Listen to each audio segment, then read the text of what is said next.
akkamitti bareeda bagee ta'e.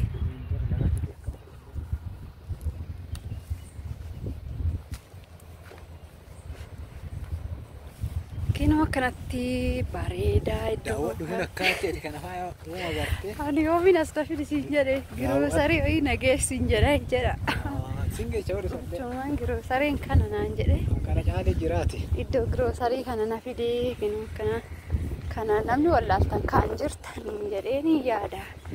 Asallaa taatanii akkanatti sanaafataa jechaa jirra. Hedduu namatti tolaa. Lanni kun daakii nama godhaayyuu.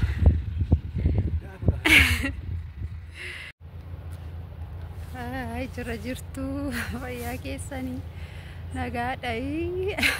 Abbaan miliyoon bakka inni na fidee dhufe argitanii mana ajaa'ibaa keessa na fidee jechuudha. Ishi dursa anis nagaan jedhaanii raafuu namaati miliyoonii bashannana wayii dhumne iddoo bashannanaa wayiiti. Maaf akka daawwattu dheetan. Namni beeku hin jiru hin jiran guutte. Kan beekuu danda'a. Dhugaa baay'ee tokko das namadha.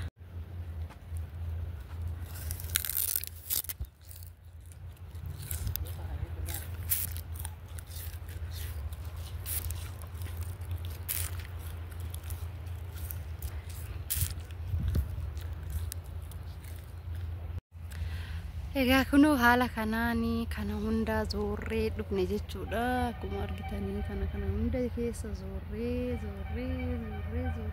dadhabnaan amma luni dhukkubee gattaa'e jechuudha. Abbaan miliyoon immoo waan nagaabbase argaa kinoo kana nagaabbase jechuudha. Giroosarii kana na fidee baay'ee bareeda dhugaa dubbachuufi yeroo hunda akkanumatti jechuun yeroo tokko sammuun namaa boqonnaa barbaada. Sammuun ofii namaa firii ta'uu nama barbaada. Bakka akkanaa kana immoo gaafa dhufan haala kanaan firii ta'uu hin danda'u. Keessattuu jechuudha warra Arabootaa jechuudha. Yeroo duumessaa kana baay'ee jaalatu, baay'ee keessa deemu, iddoowwan garaagaraa dhaqanii taa'anii shaayii fa'aa danfifatanii dhuguu. Waan garaagaraa kana hojjetatu jechuudha. Baay'ee tokko namatti tola jechuudha. Yeroo tokko sammuudhaaf boqonnaa kennuun haala kanaan gadi babbaanii waa laaluun baay'ee bareedadha. Namatti tola jechumaaf jechuudha. Kan kana isinii fidee kan isinii finnee fi baay'ee bareeda dhugaa. Mucaa kiyyaayyuu gatee dhufuu kiyyatti baay'ee tokkoon nani tsatsate jechuudha. Maaliif barumsa galee dadhabee galee waan jedhu wayii yaade tanani dhiisee dhufe.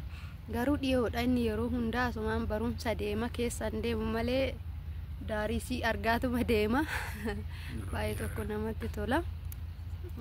Abbaa miliyoomee waan jettu yoo abaatte iddoo kana akkamitti ilaalte? Anis wanni jechuu barbaade amma kun atis amma erga galtee guyyaa hundaa'e kun olii gadde deemte sin beektu har'amee anumatu kun ho'i beenuu girooserii beektaa si geechaa siin jedhe girooseriin kiyyaas kanuma kan argitan kana kan argitu kana baay'ee bareeda. Dibjaan kiyyaas kan argitu kana kun akkatti yoo daawwattee gaaddisaan ilaaltee haala hundaa ilaaltee kanatti yoo ilaaltu kun maal sittis fakkaata hagam dassi jedheedha. Ani waan biraatii fi miti kan malaalitii itti bashannanaa iddoo bashannanaa hidheetanaan kanaaf as fidee dhufe.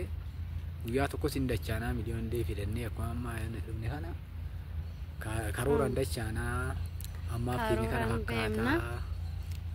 Kana fas fidee waan biraatiif si finnee sin jedhan hagana daawwadhuudha. Galatoomi dhugaa dubbachuuf baay'ee tokko namatti tola. Haalli qilleessatis amma yeroo kun baay'ee gadi baay'ee deddeemi waa laali yeroo nama godhuudha. Ta'us garuu yeroo tokko akkanatti manaa yoo gadi bahanii waa lallaana waan bareeda argu.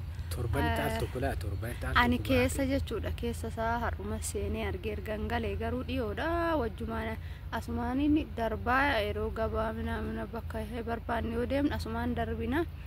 Daarii isaatirra darbina keessa seeneen beeku. Keessi isaa waan nama sodaachisu wayii natti fakkaata jechuudha. Garuu yoo keessa seenan hundi isaatu karaa qaba.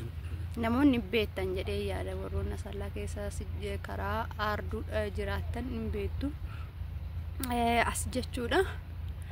Baay'ee namoonni hedduun bashannanaaf as dhufuu akkasumas immoo kilippii garaagaraa hojjechuudhaaf iddoo kanatti iddoo bashannanaa kanaatti akka iddoo bashannanaatitti keessatti argamu jechuudha. Yoo nama dabbareree dhugaa dhufanii asitti taa'uu yaada ofii mari'achuun sammuu ofii kanaan haasa'uuf sammuun ofii iddoo bareedaa barbaada waan ta'eef iddoo akkana kana dhufanii yoo haasa'an namatti tola jechuudha. Dhugaa dubbachuuf yoo ta'e baay'ee bareeda. Keessi isaa mana fakkaata.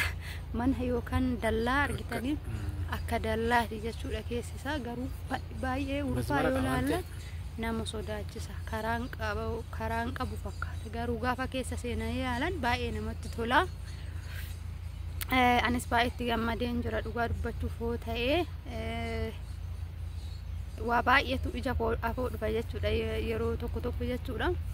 Araboonni gadi bahanii iddoo akkanaa kana filatanii taa'u jechuudha. Isaan iddoo akkanaa kana filatanii shaayii faa buna faa achitti danfifatanii yeroo tokko illee nyaata illee yeroo achitti godhatan jiru jechuudha. Akkasumas immoo Dubaay Suudii keessa warra jiraatanii kan beektan jechuudha. Barii jedhama.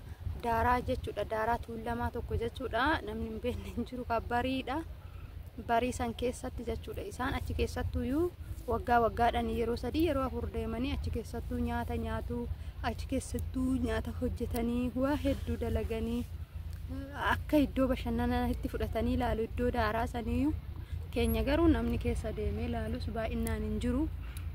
Namni keessa deemee itti bashannanu hin jiru. Iddoo biraatii dhufanii biyya keenyatti ni biqiloota naannoo keenya jiranitti kan bashannanu nu osoo hin ta'in warroota naannoo biraatii dhufan jechuudha. Garuu warroonni biraa baay'ee itti bashannanu. Daaras haa ta'u biqilootas haa ta'u amma Suudii fi Dubaay yeroo fudhanne baay'ee jechuudha sanitti bashannanu jechuudha. Daaraa sanitti waan irra taa'an dhabanii miti garuu manatti uffata adii uffatanii deemu. Uffata adii san jechuudha achumatti daaraan marqaa oolanii ka'anii daaraa haranii nu galu jechuudha. Daaraa san immoo kan miicu nuyi waan ta'eef baay'ee naaraanii garuu gaafa achi deeman dhugaa gaafa isaan achi deeman ani yoo faanallee deemna dhukkuba awwaara san hin jaaladhu.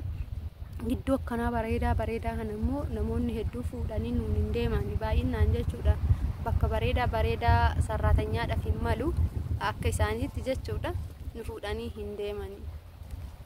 Bakka bareedaa ofii filatu. Amma bakka barii san yoo deemne daa'imman isaanii nutu qabaa. Yookiin biyyee nyaachuu biyyee sanarraa nutu dhoowwa. Akkasumas bakka bishaanii nu fuudhanii deemu. Maaliif nu fuudhanii deemu beektu? Daa'imni isaanii akka bishaan saniin hin miidhamneef isinii galee yeroo baay'ee bahaarirra jechuudha. Bishaanirra ashawaa keessa fa'aa daa'imni isaanii yeroo itti gangalatu yeroo waan hundaatu nutu faana ta'a waan ta'eef yeroo akkasii yeroo cinqii san nu fuudhanii deemu malee yeroo bashannanaa nu fuudhanii hin deemani. Ani immoo yoo irra yaadadhee meeqoo himee jedheetuman keessa sesseenee baay'ee tokko namatti tola dhugaa dubbachuuf maafoo ta'e kana fakkaataa. Yeroo biraatiin immoo walitti deebinaa iddoo bashannanaa kan biraatis dhannee akkanuma biraatis jira. Iddoon biraatis akkanuma deemnee torbanitti al tokko dhannee akkatti deemanii yoo bashannananii waan des nama dhibu waan namatti tolu. Eeyyan dhugaa dubbachuuf yoo ta'e kanuma yaada biraa hin qabnu. Warroonni chaanaalii keenyaaf immoo haaraa taatanii subscribe share godhaayi. Akkasumas immoo yaada qabdan koomentii keessan nuuf kaahaa isiniin jenna. Horaa bulaa koottaa haa nyaannu shankoorallee. Shankooraa nyaannu koottaa.